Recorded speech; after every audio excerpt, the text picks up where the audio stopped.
Hi, Kimberley. Welcome. Hi, thanks for having me. So we actually had a date in the calendar. It's so crazy. Like we were supposed to talk to you the day before. Like no, it was the day after lockdown started, wasn't it? Was our date we had in the calendar. Yeah, I was to come to your studio and we were going to have a chat and a cup of tea, and it was all going to be cozy and in person. And now we are at a social We're more in the distance. social distance And then the then. world flipped upside down. So how has this time been treating you? How has your lockdown been? It's been a bit of a mixed bag. I right at the beginning of it's been such a weird time. So I literally, I was gearing up for quite a busy summer because obviously I just published a book, and then lockdown happened, and so everything, all the plans were scrapped. Um, but also I was doing a bit of studying at the time, and I had to transition all of my clinic from in person to online. So my first 6 weeks were a strange mix of adjusting to plans being scrapped, and then also then trying to make sure that all of my clients were okay and adjusting them to a different way of doing our work, but also making sure that they were managing the anxiety of lockdown and coronavirus as well. So I was almost outside of myself for a lot of it. And it was only, I guess, towards the um, end of April, and well, maybe end of May even, where I started to kind of think about, okay, what do I need and where am I? So it's been, yeah, an And odd, how have you found odd that time. transition? Have Is you that has it been okay? Has it kind of gone better than you thought it would? Or has there been some like hurdles along the way? Yeah, it's been better than I anticipated. So, very much, I was thinking, I think therapy works best in person. I think there's a huge amount to be, and even more than that, I think human relationships are about contact, eye contact, facial expression, being able to have the total experience. And that's why when I do my podcast, I always try to do it in person, even when it's massively Yeah. inconvenient and I'm schlepping across half the country to try and speak to someone. I think there's something you get which is kind of qualitatively different and better in person. So I was really not looking forward to trying to do therapy, which is deeply intimate, yeah? and obviously deeply human, deeply personal, um, over Zoom or over kind of remotely. But it actually went better than I thought. So and people have adjusted better than I thought. I think for some people, and maybe it's more about the circumstances around it. So for some people, actually, what lockdown has done is to give a bit of a cocoon from the Yeah. rest of the world. So particularly people who perhaps might have been very anxious, whether it's socially anxious or whether they have difficult relationships in the world, maybe with workmates or family. What it's meant is that they can stay at home and they can avoid those relationships. And so for those people, a good chunk of work was able to be done because they were able to just focus on the work and not having to manage these relationships. So that I hadn't anticipated that, and that's been, I guess, a silver lining. And I guess the other practical thing about therapy is that sometimes you get upset and then you have to leave your therapist's office and get on the tube or get on the Yeah. bus or stand in the queue or somewhere, and you have to kind of pull yourself back together. And of course, for some people, if they're having therapy essentially in their kitchen or in their bedroom, they feel a bit freer to be a bit of a mess if they need to be, and not having to pull themselves together or put their kind of public face back on. So again, for those occasions, it's been good for people. But I do think there's little bits that get lost. People are a bit more distracted. They're it's you can't see all their full body language. So it's really been kind of six of one, half It's really dozen of the interesting other. what you said there because like I've never thought about someone leaving a practice and then suddenly having to deal with the real world. And it must be hard if you're dealing with anxiety, then coming out into the world and being like, oh, now I've got to go through like what I've just had some like help for it, and now I've got to go and experience it again. What do you say to people as they leave that kind of helps them get home or helps them get to what would be like a safe space again? I think it's less about what you say and more about how you manage the session. So, kind of my responsibility is to not manage, but kind of contain the flow of the session. So I will be very careful, for example, about not opening up quite a difficult topic Yeah. close to the end of the session, because I then have to then send someone out feeling quite raw. So you start to kind of slightly shape the session, so you're helping someone come back to themselves and, feeling more functional towards the end of the session, so they don't feel like, and we all have, a public face. There's nothing necessarily unusual about that, but it can be very jarring to go from a place of kind of deep intimacy and openness to then feel like you have to pull the shield and the armor back on to be Yeah. out in the world, and it can just feel a bit kind of disorienting. So you kind of gently help someone close things back up in a safe way, so that they can go out and not feel too raw or too vulnerable. This is a big question, but what would you say is your mission? I don't know. I feel like I was thinking of this morning. I think I have too many missions, and I need to narrow down focus a little bit. So, I think broadly, I feel that if you can help someone feel better, then you probably should. Like, if you can ease someone's burden and help them breathe a little easier, then it's hard to think of a reason why you wouldn't do that. So I think that's kind of the umbrella under which a lot of what I care about sits. That's lovely. And so underneath that, that's kind of my individual clinical practice. Because I was thinking about why I spend so much time on social media, because I'm looking at Twitter, and Twitter is a bit of a hellscape at the moment. I'm like, why am I here? Yeah. But what I do on Instagram is, I was thinking, most people don't have access to a psychologist. They just, where there aren't that many not as many as people need.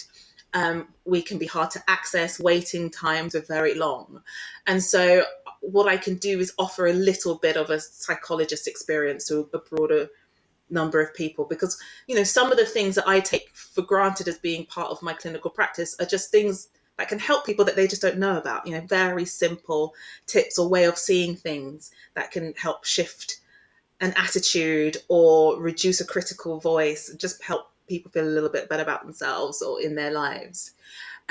So I guess that's part of mission 2. And then my big mission at the moment is reducing prison violence and getting fewer people to go to prison. So Wow, just a little one there. Really thinking about the relationship between food, nutrition, behavior, and the really startling statistic for me, which is that even when you control for other factors of deprivation, children on free school meals are 4 times more likely to be excluded from school. And I just think that is horrific, that there are children at risk of being excluded from school. And when you get excluded from school, basically your life chances, they're not flatlined, but they start to decline, right? It's harder to get back into mainstream education. You might end up in a pupil referral unit, which do very good work, but it is where children are actively recruited for antisocial engagements and types of behavior. Yeah. It makes it difficult then to get a job where you can look after yourself or look after your family. So this point of exclusion from school is really important and can turn someone's life. And the idea that children are at risk of being excluded from school because they're hungry absolutely horrifies me. And I think we should be taking it much more seriously. It's really interesting, isn't it? Because it's a bit like a snowball, and that snowball can go in either direction. It can either go in a positive way that just continues to build and build, or it can go in a negative way, and that it works in exactly the same way. Just like a small push in a negative direction right at the start of someone's life can make a huge impact towards the end of it. Yeah. And the thing about, there are lots of features of life that will impact somebody's life chances. Your maternal health, whether your parents are together, whether you ever had a parent in prison, whether you're born into poverty. There are so many things outside of your immediate control, or that will take many years to shift, that really aren't amenable to immediate change. But nutrition is one of the ones that if we just organize ourselves a little bit, we could shift very, very quickly. It's really amenable to change. If we're thinking about kind of clinical trials, we see improvements in 2 or 3 months in people's well-being, mood, brain health, brain function. And when we're thinking about children, then it should be a no-brainer. It should be okay. Well, if we know that there are children who are hungry, and we know that this is going to have an impact on their mood, their behavior, their attitude, their impulse control, then this is something we can address. We can feed children. There's enough money in the country. Yeah. We can feed children. I just. So is the correlation then to the kids that are on the free school meals, are the quality of those meals not high enough that they're functioning, that their brain is getting enough food and fuel that they need? Or is it the fact that because they're on free school meals, that correlates to perhaps they're not eating in other areas, and maybe that's the only meal they're getting? It's a couple of things, right? So one of the big correlates that people will assume is that, well, if you're on free school meals, there are other indices of poverty that you're experiencing probably. And yes, and of course, but when we control for that, we still see this effect. And there are a couple of things that happen, or a few things. So one is that often children who are on free school meals, their lunch is their main meal of the day. They will probably not be having breakfast, and if they are, they're not having a nutritious breakfast, right? The issue, as far as the UK education landscape is that your most important lessons, maths, science, and English, are in the morning. And so that we know that when you're hungry, you can't concentrate, you're focused, you're distracted, you're a bit agitated, you're hangry, you're doing anything else. And so you have a group of children who are too hungry to concentrate on the most important lessons of the day. It's not like they're too hungry to do PE, they're too hungry to do maths and science. But also what happens when you're hungry is that you have a rise in cortisol in your stress hormone. That's why you get hangry, it's why you get agitated. But children don't know that, right? Children don't have that language to say, "Hi, miss, I'm feeling a little bit stressed and agitated. I think I might be a bit hungry."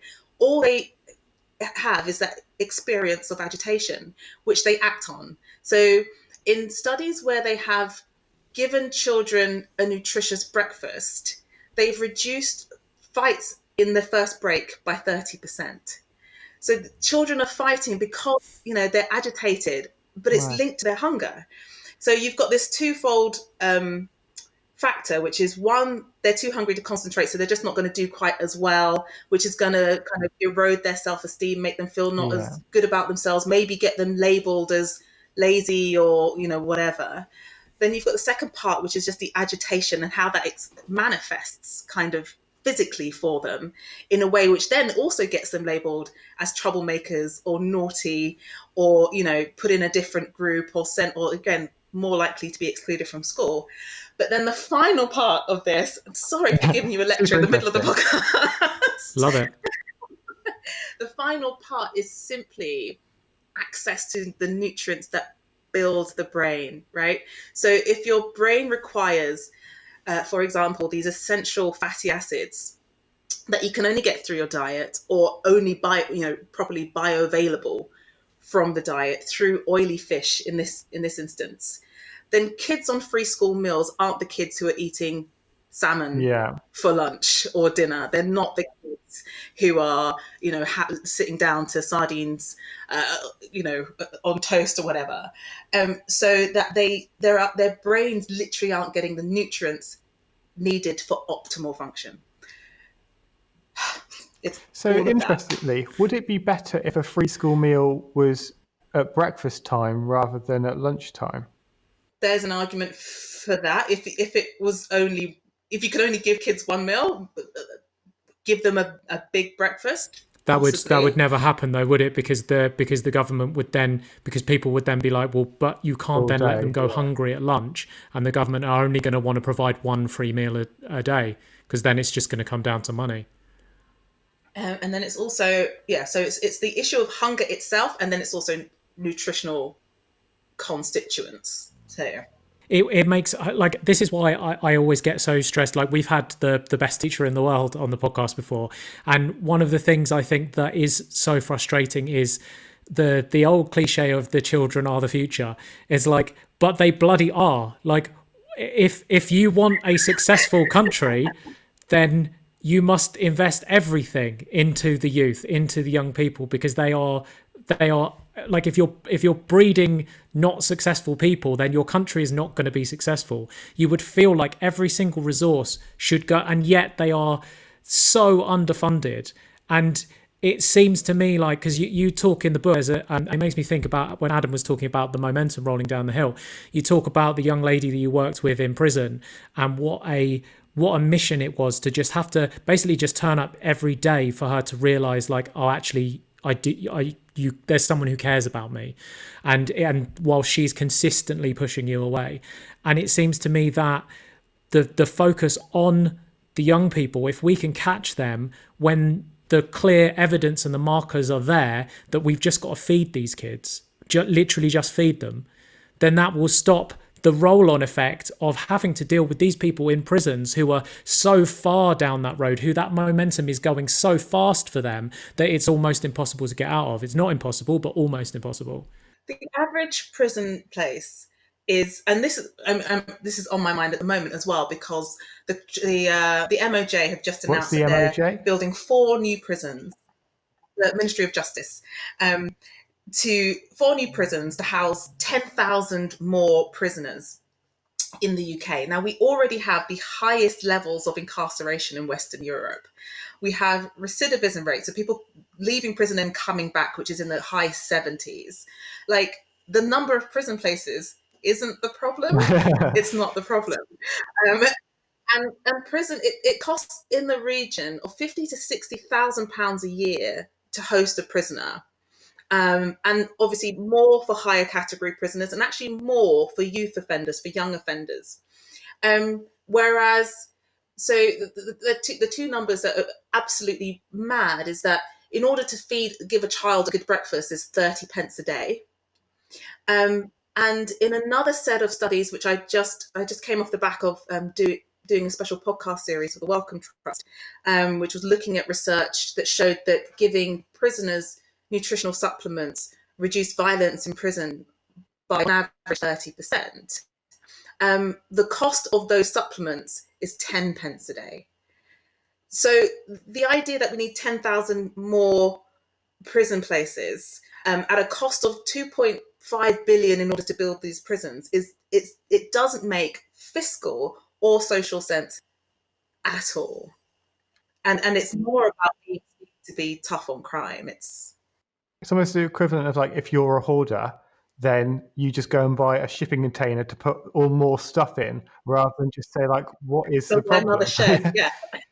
Yeah, like, why it costs more, and it's a bit of a cliche, but it's true. It costs more to fix a broken adult than to protect a child.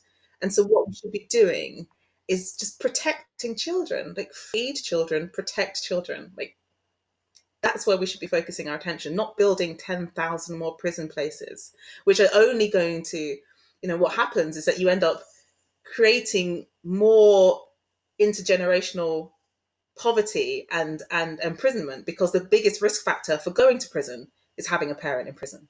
So, the more spaces you have, the more, kids whose parents, it's just a mess. And everybody, the thing is, everybody who works in the prison service, so I was a psychologist in a prison for a number of years when I ran a service. Probation officers will tell you this. Prison officers will tell you this, that prison places, more prisons isn't the issue. It's about, the pathway into prison in the first place, youth offending and children, and the loss of, places for kids to be after school and all of that sort of stuff, as well as inadequate rehabilitation. Like, that's the problem. Like, the number of prison places has never been an issue. So, yeah, and brief. We'll get there. We'll get there eventually. So why the brain? Why have you become so interested, some might say obsessed, with the brain? Yeah. Well, again, I guess the thread in this is going back to the starting point, the causal factor, right? let's, rather than trying to work somewhere towards the end of the line and trying to kind of, pour buckets out of a sinking ship, why don't we just make sure the ship is as robust as it can possibly be in the first place? And so it was this strange thing where psychologists, so my job essentially is to help people understand their minds, work with your mind, your thinking, your attitudes, your emotions. And it's this weird way in which we try to do that in a disembodied way. We try to look at the mind completely separately from the brain, that we're not thinking, okay, well, we wouldn't do that with I don't know, asthma. We wouldn't do it with asthma. Like if you came to me and I was your doctor and you had asthma, I wouldn't be saying, okay, well, we're going to give you this medication, but we're not going to assess your lungs at all. We're not even going to give any consideration to the physical health or state of your lungs. We're not going to try and improve the condition of your lungs. Like it wouldn't make any sense. Yet that's the way that we approach mental health. We say, okay, fine, we're going to deal with the symptoms of your brain, but we're not going to deal with the underlying condition and health of your brain at all. It's just a nonsensical position. And so I decided that it was my responsibility to my clients to give them as effective a treatment as possible to help them to take care of the physical health of their brain, which is the underlying organ for their mental health. So it was just trying to be a better clinician, I think. How do you think the stories before we had the actual science, how do you think that has affected, like history has affected the way that we think about the brain now? I think it's been hugely influential and massively detrimental. So the whole issue with mental health is that it's considered separate from physical health, again, which doesn't make sense because your brain is a physical organ in your body.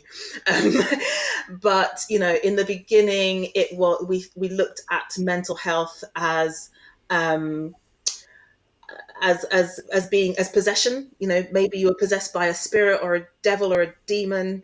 And then it was, an idea about possession. It was always considered to be ethereal, something outside of you that came in to the body and was expressed as something to do with spirit or soul. And really very, very separate. And again, disembodied from the brain as a physical organ. And then Descartes came along and he said, I think and therefore I am. And what that did was kind of took that idea and ran with it as if thinking, cognition, the brain, intellect were the only features of a human worth considering.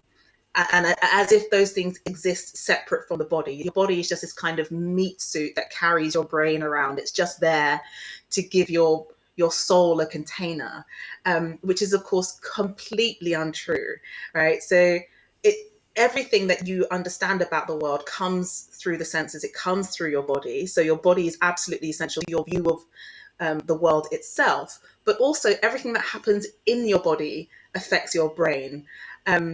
So that, there's a researcher in Berlin, Professor Soo-Young Park, and she has shown that even the composition of your last meal, whether it was carb heavy or protein heavy, can shift your sensitivity to fairness and the decisions that you make about being given an unfair offer.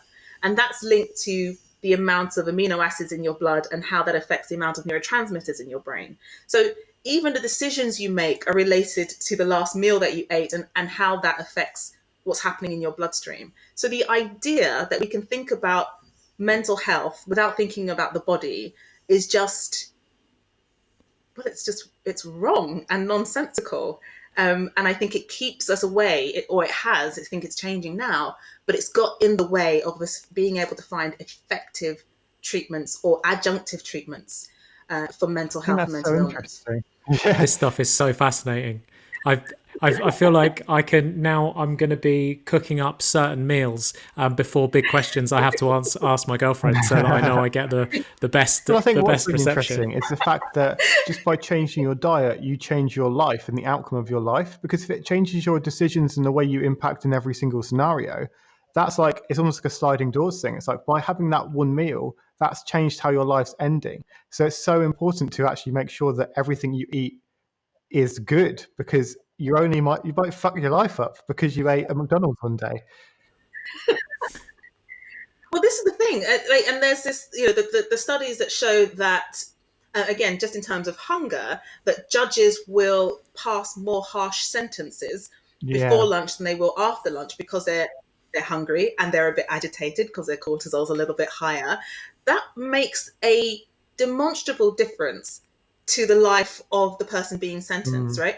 If you're in for some, acquisitive thing, if you're in for shoplifting and I've had a big breakfast, so I'm feeling all right, and I give you, a suspended sentence or probation or whatever, and you get to walk out, versus I'm feeling a bit agitated and I give you 2 months in prison, that will make a real kind of marked difference to your outcomes, whether you lose your housing, whether you lose your job, whether and it's this very strange but subtle but powerful way that in lots of different realms of the brain and psychology, that nutrition plays this really powerful role.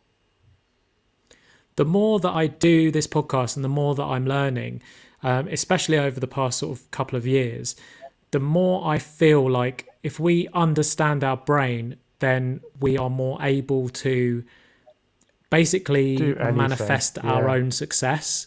Yeah, I really think so. And I think, you see that in clinic. What will happen is that people come in and they say, am I just broken? Is it just me? Is there just something wrong with me? And I'm in a position where I can take your full assessment and I can look at your life and I can say, well, no, there's a clear reason that you feel like this. There's this thing happened, and then this, and then this, and this, and then there was this accumulation of experience that led you to this point. And if you understood that, earlier on, then you would have given yourself a much easier time. You wouldn't have blamed yourself. You perhaps wouldn't have got into kind of negative patterns and negative cycles. But because that information, again, because we don't teach people to look after their brains in the same way we teach them to look after their physical health, is just unavailable. And so it comes as a surprise that, no, this was a completely expected outcome of all the things that you've been through. And this is the way that we can fix it. Don't worry about it. And it's a strange, the brain is strangely neglected, considering it is the center of everything that you are. How much of that do you think comes down to like vanity and people's obsession with just making themselves look good on the outside and not really caring about what's happening inside? Yeah, no, 100%, or at least 90%. Like, I think when I was talking to my publisher about the book in the beginning, I was like, my problem is I need to try to make the brain sexy. I need to make it interesting, because I can't give you a brain selfie like, ooh, like I can't do that. And similarly with physical health, there is you can have a 12-week plan or a body blast, and you can have your before and afters. And people like to see change. They like to get that feeling of quantitative change. I did this, and here is my output. Thank you very much. And other people are rewarding me for it by saying I look better. Right? You cannot do that with the brain. The best thing I can do is say, well, maybe in a few months' time you'll be less depressed, and maybe in 50 years' time you're less likely to have Alzheimer's disease. These are important and they're valuable, but they're long-term and they're less visible. So it's about trying to get people on board to the idea that the brain and mental health is much more of a long game. And so you have to invest in it. But also that when your brain is healthier, you are capable of so much more. Like you're more patient, you have more energy, you have more concentration, you have more time for things, you're less reactive, you're less likely to get into a fight. In some of the early studies with the prisoners, and it was a placebo-controlled trial, so there were some people that were on essentially an inert sugar pill and some who were on the active treatment. And those on the active treatment these are guys who had been career criminals, very violent, said suddenly they'd had this experience of calm that they'd never had before. And to think that they'd gone through their whole lives thinking that there was just something wrong with them, that they were just bad, wrong, rather than, at least to some extent, and I don't want to, claim a panacea, but at least to some extent it was about what their brains were missing in order to be able to do these higher cognitive functions like impulse control and like reasoning and thinking about the consequences of one's actions. Yeah, I kind of catch myself now when you feel that sudden like surge of aggression come forward when you're about to get into a fight or a confrontation, and I'm much better now at kind of I suppose because you do dialectical behavior therapy, right? So that's making you think about things before they start to happen, and I suppose I'm kind of self doing that myself, of recognizing, oh, this feeling's coming, rather than just kind of getting swept along with it and lost in it. Mm-hmm. Yeah, and I think that's partly practice, but it's partly about having a brain that's working properly, right? It's about engagement of the prefrontal cortex, and that the prefrontal cortex is the part of the brain that is the last to develop.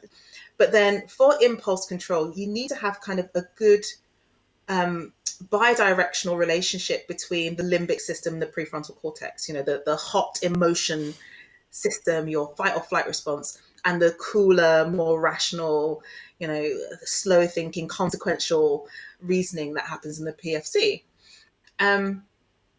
You need proper nutrition to do that, but you need those connections to be functioning properly. You need them to be to have been established and used on a regular basis.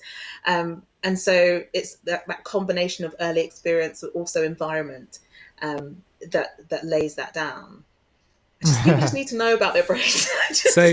So you mentioned there the myelination. So obviously we need food to feed the brain to make sure that it's functioning properly. But then the thoughts that we repeatedly have make up the brain, because and I mean, I'll butcher this, but is it that you're getting fatty deposits that are covering the synapse? Is it the synapses, the connections? Basically, the more you think a thought, the stronger it will wire together in your brain. Okay. How about you explain that better than I can? Yeah. You're confusing a few different things. So the myelination. So myelin is the essentially it's like when you have a wire. So when you have a nerve cell, this is the end of the nerve cell, which is connecting and getting the signal from a previous nerve, and you have a long wire, and then you have the same thing on the other end. The wire is called the axon, and the plastic essentially around the wire is called myelin. So in the brain, it's made of a fatty substance called myelin. And this protection is really important, because what it does is to help speed up the rate at which that signal is transmitted. But when it wears down, or if it breaks or is damaged for any reason, what it means is that signal can get stuck. It's almost as if it short circuits, like when you've got a frayed wire and your earphones stop working because there's a little break in there. And that's what happens in things like multiple sclerosis, is that the myelin is damaged and attacked. It's an autoimmune disorder, so the body attacks the myelin, and so that signal can't get through, and that's when you get a loss of function. And depending on what kind of nerve it attacks, it will shift what function is damaged. So if it's like a motor nerve, then you might lose sensation or get pins and needles. If it's an optic nerve, then you have blurred vision or loss of sight. So that's myelination. And one of the things about myelination is that it needs B12. It needs vitamin B12. And so what we see with people with vitamin B12 deficiency is that they have neuropathy, they have nerve pain, they have problems with memory, they have fatigue, they have a kind of cognitive fog. It can look like dementia when actually it's this severe nutrition deficiency. So there's that. But in terms of laying down pathways, what happens when you think something over and over and over again is that essentially your brain recognizes that this is an important circuit. It's like, okay, this is something we thought a lot, it's an important circuit, and it releases compounds that inject more receptors into the cell. So it's like, So if I've got a brand new neuron and it's got one receptor in it, but I keep sending signals to it. So if I keep saying to myself, I'm a bad person, I'm a bad person, I'm a bad person, my brain says, well, we seem to be using this circuit a lot. It must be really important. Let me add in some more receptors into those spaces. And so I can send a shallower signal, but it comes out as a stronger signal because I've got more receptors. And so it strengthens that signal, which is really, it's great if you're thinking a positive thing, massively self-defeating if you're thinking a negative thing. So, yeah. That's absolutely insane. So literally by changing the things that we think about, we can literally change our entire lives. Yeah, you're changing your brain. And that's one of the reasons that changing habits is so hard, is that actually and I use the analogy of a pathway. Like if you ever run around a park, you know that there's always Yeah, that right around jogger's the path edge. where Yeah. all the 1,000 joggers before you have and you almost automatically follow it because you figure, they must know something, like I'm gonna go on this path. And so that well-worn path is like the repeated thing that you've said to yourself over and over and over and over and over and over and over again. You've worn it into your brain. It becomes this well-trodden path that you almost automatically go on. You head into the park, it's there, you follow it without even thinking. Now, again, it's fine if that's a positive thought, like I can do it, like fantastic, go with it. But if it's a negative thing or something that doesn't help you, or if it's a fear response, then you end up slipping back into that pathway. And so what we do in therapy essentially is that we're trying to help this original pathway to fade, whilst at the same time helping you to establish a healthier, more balanced pathway. And the thing is that the same mechanisms that laid this one down is what you need for this one, which is repetition and attention and emotion. So what can happen is that when people start to make a change or want to change, they've got this new pathway that's starting to begin, but this one's still pretty strong. So it's so easy to fall back into that one. And I think nothing's changing. It's all wrong. It's all, there's no point, when actually you just need a bit more repetition, a bit more attention, a bit more focus, and to allow this one to fade. And then you've got a new pathway laid down. But it takes time. And so I always want people to know that relapse is not a sign of failure or not trying hard enough or not wanting it enough. It's simply a sign that your brain is an energy efficient organ, and it will try to save energy, and it will save energy by going down the well-trodden path as often as it can. Is that why it's so easy to slip back into old habits, even if you've conquered them for quite some time?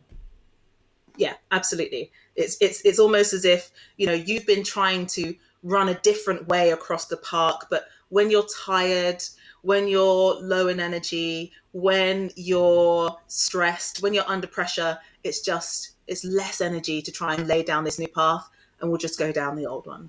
So it's almost like if you decide every single day I'm going to walk up the stairs to my apartment, and then like you do it and you get home one day and you're just so tired, you're like, I'm just going to get a lift. I'm just too tired for that. Mm-hmm. Yeah, which is fine. But then you need to kind of grab some more energy to be like, okay, now I'm going back to using the stairs. It's kind of, you have to keep retreading that path until it's well worn as the original one, whilst at the same time using that original one less so that it fades. Other than therapy, what are some of the ways that are there any sort of like tips or tricks for people to kind of start with that? So the keys to neuroplasticity, because that's basically what we're talking about. We're talking about reshaping your brain, and plasticity is a feature of of the adult brain. You can do it, you can reshape it. So the keys to it really are repetition, emotion, and attention. So the chemicals that are released when you pay close attention to something help with this process of building a new pathway. So let's say you were trying to learn a new skill. Let's say you're trying to learn how to play guitar, right? It's not going to work if you're learning to play guitar, but you're also watching Netflix at the same time. You're not giving it enough attention to be able to release the chemicals required to help those new connections to build. What you need to do is be like, okay, this is why it's important to me. Get into that feeling of why it's important to me. This is why I want it. This is the motivation. This is what I care about. Get in, giving it your full attention. So if you know you're not going to be able to focus for half an hour, saying, I know I can give it my full attention for 10 minutes, and give it your full attention for 10 minutes. And then just repeatedly drilling in whatever that chord is for those 10 minutes. And then for adult learning, what you need is repeated bouts of that. Like, children are much better at getting like one lesson, soaking it in, going to bed, knowing it. Our brains, adult brains, are a little slower. So you need repeated bouts of those exposures with those conditions in order to have that new change take shape. So that's where we get, as adults, stuck, because we have less time and our attention is divided into many more things. You know, it's easy when you're a kid to spend 8 hours playing a computer game because you've got nothing else to do. And so you can clock it in a couple of weeks, but as an adult, learning something new requires different conditions, and there are different demands on us that take us away from those conditions.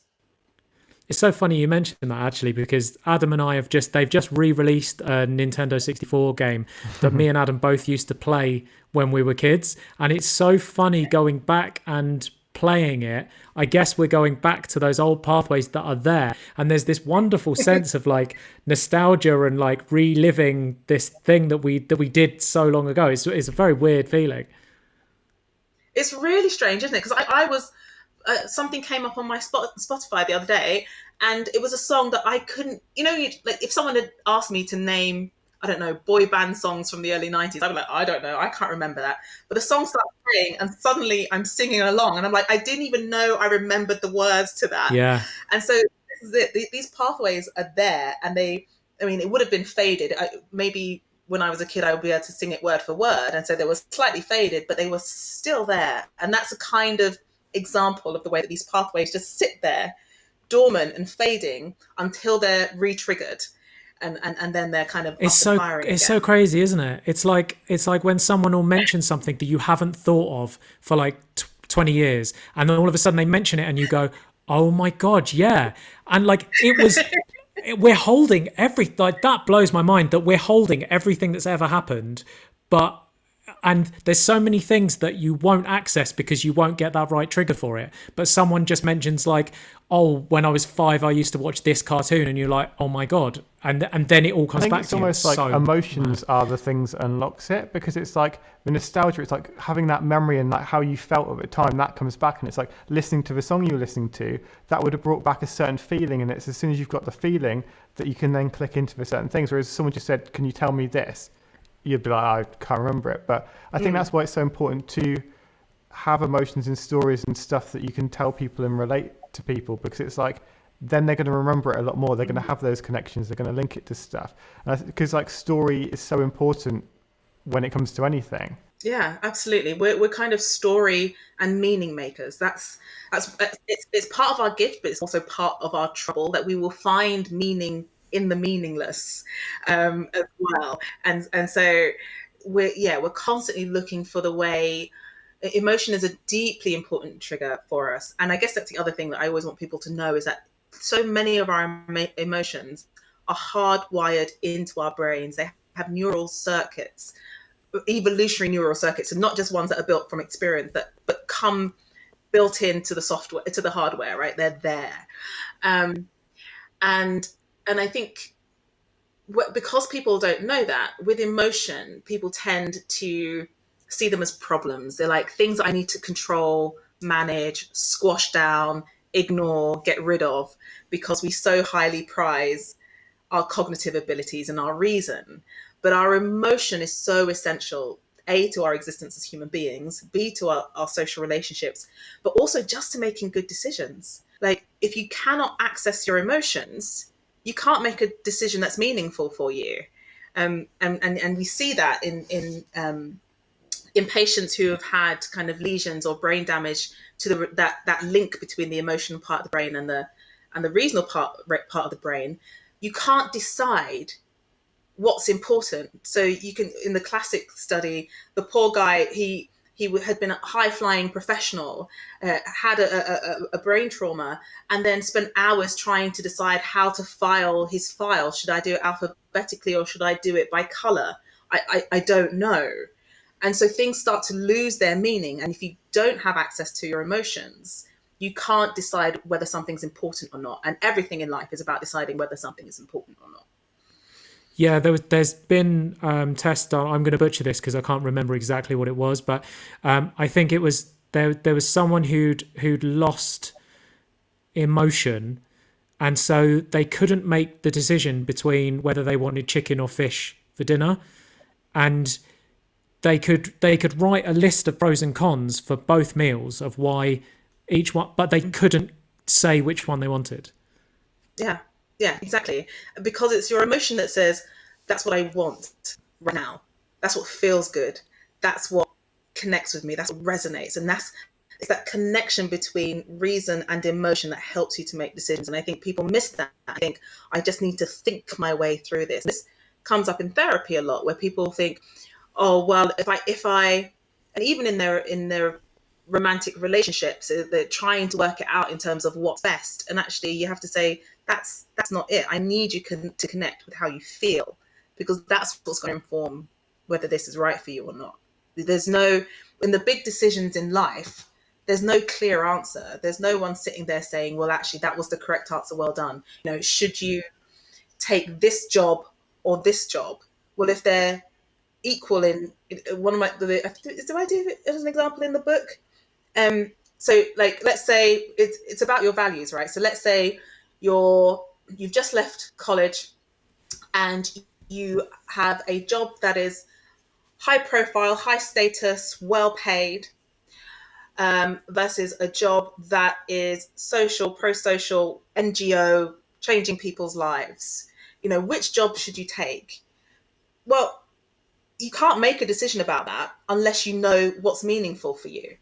If what's meaningful for you is status, is financial security, is making sure you can have enough money to take care of your family, then that's the job for you. If what's important to you is making a difference in the world, or connecting, or travel, or being part of a social or cultural change, then that's the job to take for you. But both those decisions are based on your values, your emotion, and what resonates with you. And I think people sometimes disconnect from that and think they can just make a rational decision about big decisions in life, and it just doesn't work like that. Definitely. Right, so I need you to do me a favour, Kimberley, because my girlfriend will not listen to me. So perhaps if it comes from someone else, then she might actually pay attention. But how important is sleep? Because and so I know this is a selfish question, but I know this is going to apply to so many people listening. It seems like we view sleep as the one thing that is easy to sacrifice, and we keep on going doing the whatever it is because I've got to get this done and whatever. So how important is a decent amount of sleep? All right, so sleep, when people come to me for whatever it is, if it's depression, if it's an eating disorder, if it's whatever it is, ask for a 5-day sleep diary. Because as far as I'm concerned, there is no point in us starting anything in a clinical sense, in a therapeutic sense, if you're not sleeping properly. Sleep is so crucial to your brain function that it's almost a non-starter to try to do therapy on an underslept brain. So much goes wrong when you're not slept, when you're underslept, right? If you're getting poor sleep. Poor sleep increases our experience of anxiety and our likelihood of feeling paranoid. So you're not even making good decisions when you're underslept. You're more likely to construe neutral faces as hostile. So it's going to influence your relationships. You're going to feel more under pressure. You're going to experience more hostility. You're going to think the world is much more negative than it actually is. And that's going to have a knock-on effect both on how you feel, but then how you behave. You're much more emotionally reactive. Obviously, your concentration is shot, your mood is shot, but also the physical structure of your brain is impaired.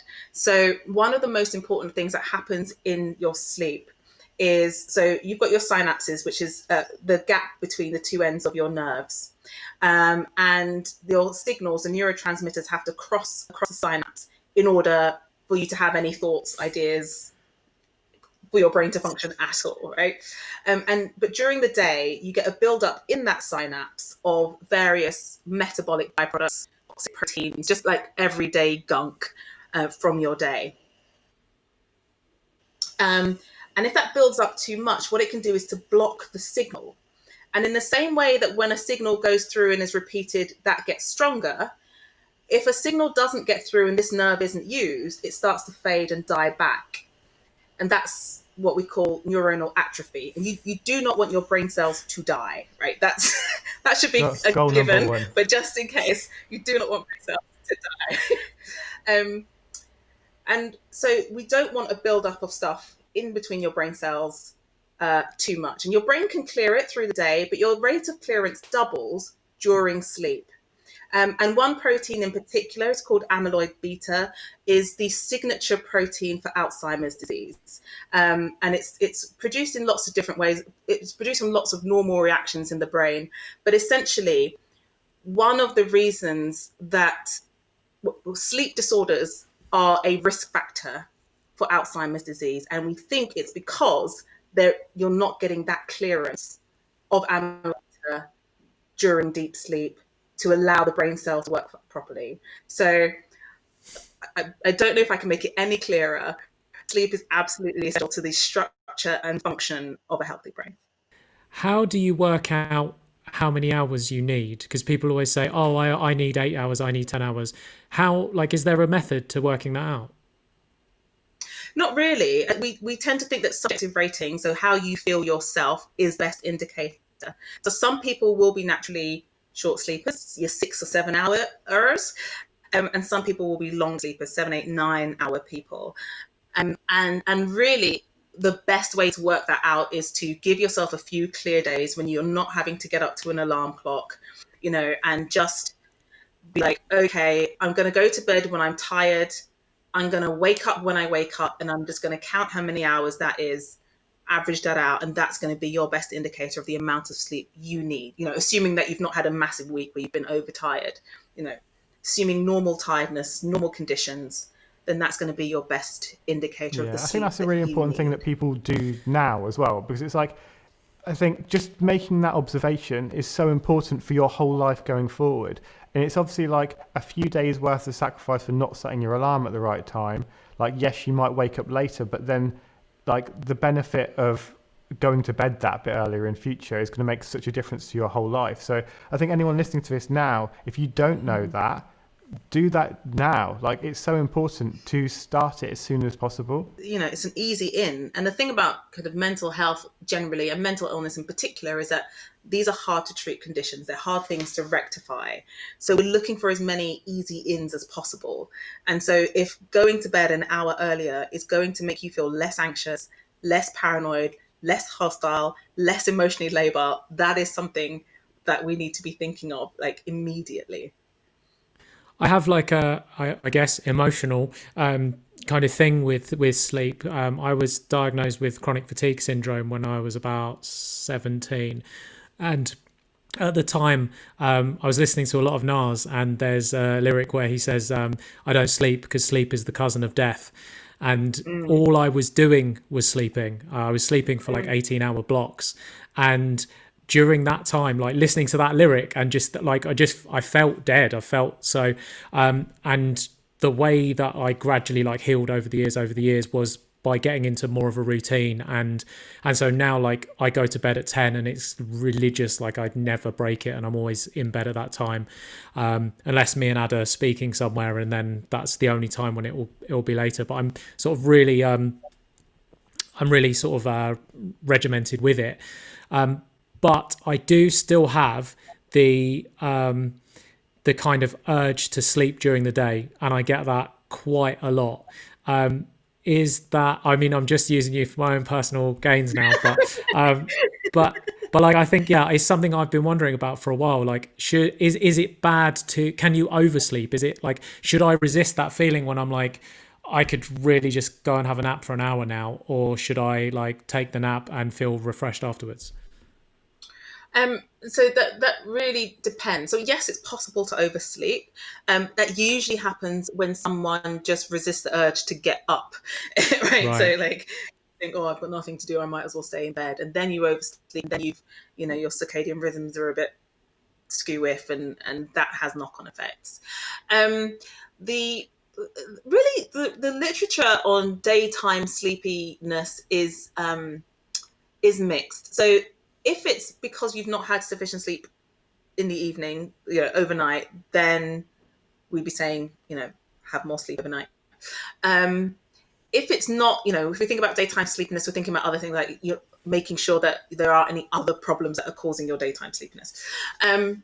But frankly, I don't see anything wrong with an hour's nap in the afternoon. There's always a natural dip anyway in alertness somewhere around 3 or 4 o'clock for most people. Some areas of the literature argue that that's when historically we would have had an afternoon nap. Yeah. Obviously, across kind of Central Europe, we've got the siesta, which is just a way of dealing with the heat of the day, as long as it's not interfering with the quality of your overnight sleep. So I wouldn't want you to be napping at 3 if then you couldn't get to bed till 1, when your normal bedtime is 10. Then because that would be a problem, because actually it's like I said, that overnight deep sleep is when your brain gets that lovely clearance of amyloid beta and other things. But if it's not impairing your overnight sleep, and if it's just like a one-off nap, a little half-hour nap, then no, I don't think there's a problem with that, assuming there's no other issue underlying. What I've found is I've over the past couple of weeks I've started meditating. I've kind of never done it before, and I've tried it a long time ago in the mornings, but never really felt any benefit from it. And then recently I've started to, as I get to that 3 o'clock kind of in the afternoon, start to feel a slump, because I generally you generally kind of the stress of the day is kind of built up, and it's just I'm just tired and can't really concentrate.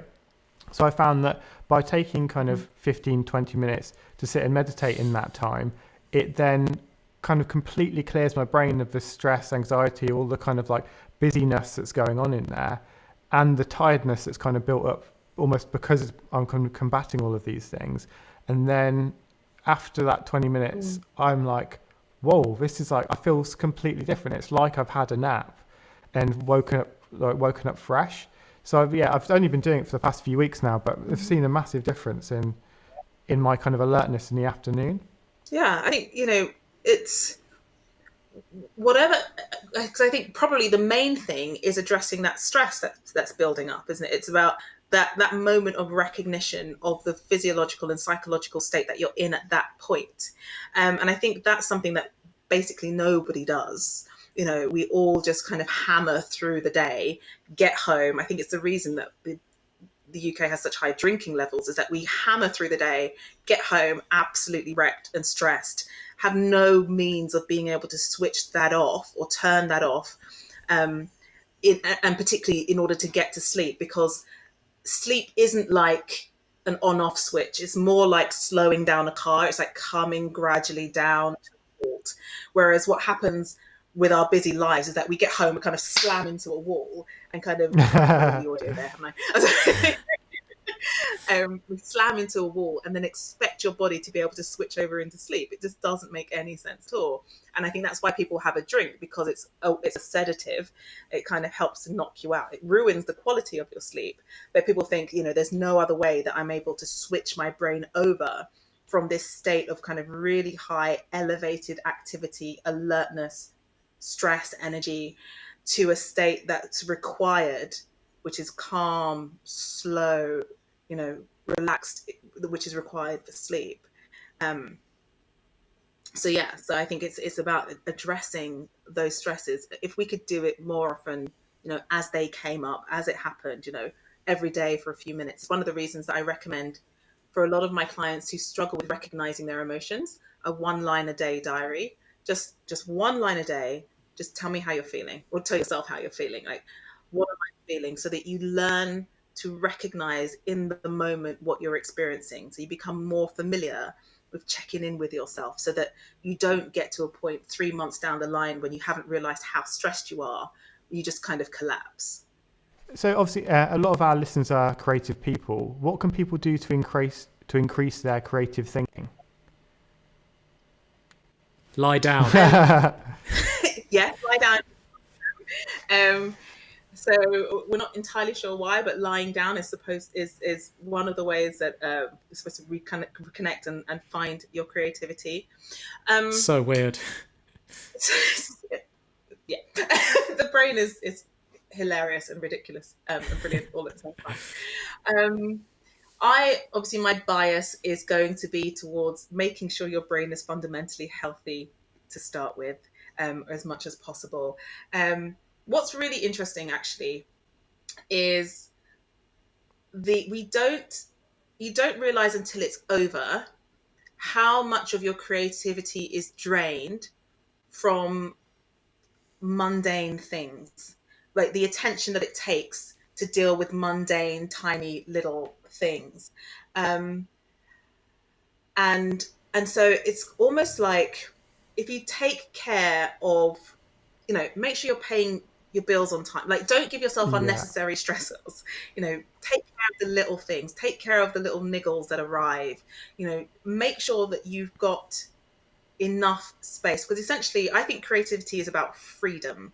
Like, creativity is something that emerges as one of our higher human psychological attributes, right? You have to have your baseline. It's Maslow's hierarchy of needs, right? You've got to have your base in place. You need security, safety. You need to have your foundations in place. You cannot be creative if you're worrying about where you're going to sleep that night. These things cannot happen. You do not have the freedom of mind to do that.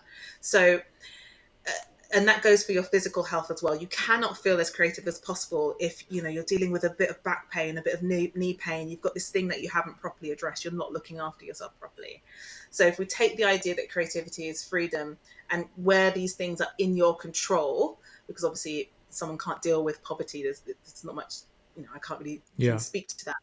But taking care of the foundation, making sure you're taking care of your physical health, you're properly nourished, you're moving enough, you're properly slept, that you're taking care of your relationships. Because again, it's difficult to be creative if you're having a massive argument with your partner for 4 days. That's not going to happen. So it's almost as if, in order to be creative, you've got to be quite boring.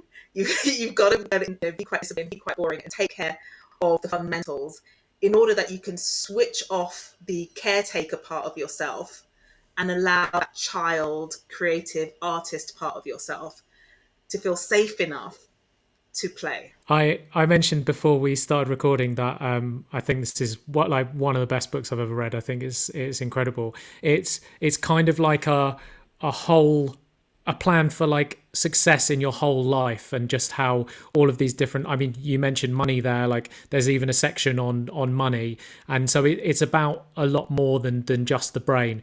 I think one of the most sort of important parts of it is the future self exercise. Could you talk a little bit about that? Yeah, it is one of my favorite exercises. I haven't done one for myself recently, actually. Maybe I should.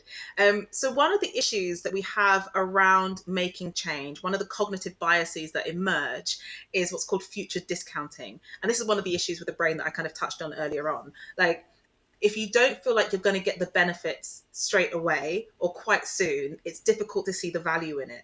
And you can see this, the classic test for this is if I said to you, guys, I can give you £5 now or 20 quid in 2 weeks. Which would you prefer? And most people, even though they'd be better off waiting, would say, oh, I'll just have the £5 now, wicked, cheers. So we discount the value of things that seem a bit further off. And so what I encourage people to do is to send an email to their future self. And there's a website that you can do this. It's called futureme.org, I think. And you just, whether it's tomorrow, next week, a month's time, what you do is write an email to yourself. It basically sends it at a set time that you set for it. And what it can help to do is to remind you that the future arrives much more quickly than you think. It's there much sooner than you imagine. And that the behaviors of your previous self have a direct impact on your future self. And you can set it to do a range of things. Like sometimes if you're in a difficult patch, like if you're in the middle of a breakup, you can send a message to your future self and you can be like, look, right now you feel awful, but I reckon by the time you get this, you'll be feeling better. And actually it can be useful, helpful. You'd be like, oh, actually I do feel much better. It's a useful reminder that difficulties are temporary and things change and you can move forward. But you can also use it to help shift things. Like, look, you said you were going to stop smoking by this time. I just need to check in to see whether you have. And then future you goes, oh, well, I have or I haven't. And it can be quite a useful reminder. It's like giving yourself a little pep talk. I was thinking the other day, actually, because I was listening to something and they were talking about how failures, a lot of people say that failures are a good thing because you learn from them. But what people don't really talk about is the wins that they have all the time. And I thought what would be a really great thing to do would be to have some kind of journaled system where every time something good happens in your life, you write that down. And I actually ordered a book, hopefully arrive, like a journal, that every time I do something good and I'm like, that was good, that was a win, add that into there. And I thought it'd be really nice to just have something that you could go back and see every little good thing that happened, rather than kind of reminiscing on the failures and trying to learn from them, learn from the things that went well. And even just like having a book that you could then give to someone else that would just be, these are all the things I did and these are how they went well, rather than the negative side of it. Because I think, yeah, people don't think about that enough. Yeah. No, I think that's absolutely brilliant. And I think it kind of does two things, which is that it counters our automatic human response, which is to focus on the negative. And you know that, like, if you ever send out a tweet or a message or something and you've got 100 people saying, wow, that was amazing, guys, fantastic. And then you've got one person saying, well, that was a waste of time. Your entire brain is focused on this one dude who has said a critical thing. So we have this... And it's always a dude.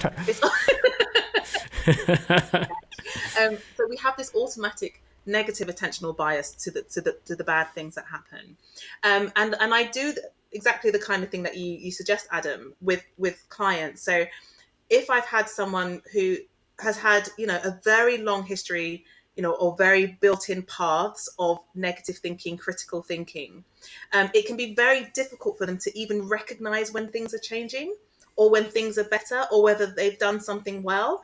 And they'll sit there, for example, and they'll come in and they'll say, this, and this. And I'll say, well, that's quite different from what you did in the same situation last month, wasn't it? And they'll be like, oh yeah, I didn't even notice. And so what I will do with those people is to either, you know, in the back of, I always recommend journaling for my clients, but keep a list of wins, you know, so that you can remind yourself, so you can go back and have a physical, in your face, undeniable list of the things that went well. Or sometimes I do this less, I have done this with clients. You can have a jar. A jar works quite nicely. So, you know, those little tabs, highlight tabs you can use for like marking, like mini post-it placing notes. Books. Yeah, exactly. So you take a jar, and it's your win jar. And every time something good happens, you write down on your little post-it note and you put it in the jar. And then at the end of the week, at the end of the month, what's quite nice about that is that it's really visual. You can see the jar fill with things that have gone well. And so when you get into a difficult or dark place or just a negative space, even if it's momentary, then you have a physical thing that you can look at and say, actually, this negative part of me, which is saying nothing's changing, nothing's working, I always fail, is literally wrong because I got a jar full of wins in my face. So it's kind of, it's really effective. Amazing. Yeah, I love that. That's really cool. Right, so Kimberley, well, let us know how much we owe you for the therapy session, and if you could let everyone know where they can find you online and where they can get the book. Sure. So so probably two places where I put most of my stuff. So my website, kimberleywilson.co, and it's Kimberley with an L-E-Y, and that's got links to my online book club, to the podcast and other bits and pieces on there. And then the place that I am most active kind of day to day is Instagram, where I am Food and Psych, so FWDANDPSYCH, and that's where I just chat nonsense and post pictures of the latest thing that I'm doing. So as well as hopefully give helpful psychological advice and tips. And then I do a Sunday live on Instagram every Sunday where we go through a little bit of psychological chat and Q&A. So hopefully that's useful for people Brilliant. as well. Yeah, Instagram's a big kind of platform for you, isn't it? Yeah, and kind of randomly so, because I literally started out just posting pictures of my lunch, as we all do. And then I started getting annoyed with the very, very bad nutritional information that clients were coming to me with. So I quite often work with people with eating issues, and I would see someone who was terrified of eating bananas because they were sweet. And I would say, where did you get this terrible information from? And they would say, so-and-so's Instagram account. And so I Yeah. decided that it would just be useful to have a place where you could put good information out there. And that's when I started getting a bit more active on Instagram. And then I started doing the same really for mental health, because wellness went through that phase of just saying, you know, you should just think positively and you know, almost kind of suppress any negative feelings. It's come out of that a little bit, but there was a lot of terrible psychological advice being thrown around, and I just thought, this is actively harmful, and most of it's nonsense, and you guys don't know what you're talking about. So I started posting psych information and brain information with the references, just so that people had a resource for kind of evidence-based mental health and psychology and brain health. That's the ticket, isn't it? Is evidence-based. It's like you back everything up. That's why it's so useful. Because it's like, if I try and give any sort of advice to my mum, it's I think it's difficult because people are always disproving things. And I've sent a copy of your book to my mum, actually, because it's something I really want her to read. But I think, yeah, it's you do need that, like, because now everyone's got an opinion. It's like, for me, whatever I'm going to be doing to my body or my brain, I need to know that there's actual science behind it now. Yeah, and that was a big thing with the book, because, you know, and particularly, I mean, the book is more than nutrition, but I think particularly with nutrition, everybody has their own camps and their own tribes, and they, you know, you can find any evidence to support your belief that you start out with in the first place. But with the book, throughout, what I've done is to look at research which was done on humans and meta-analyses and in groups, because so that I'm not just extrapolating animal data or mechanism data from a few cells, but actually what I'm giving you is information that is relevant to people like you, like actual humans living their lives. You're not a rat. You're not a rat, you're not a mouse, you're not a fly. Like, so yes, I've tried really hard to make it as relevant and evidence-based as possible. Amazing. Thank you so much, dude. That was so fun. Really, really interesting chat. Guys. We can definitely come back for part 2, because I'll have to go for another hour here. Yeah, definitely. Yeah, we'll sort it out in 6 months or something. We'll do a face-to-face do another one. Yeah. Yeah, hopefully, yeah.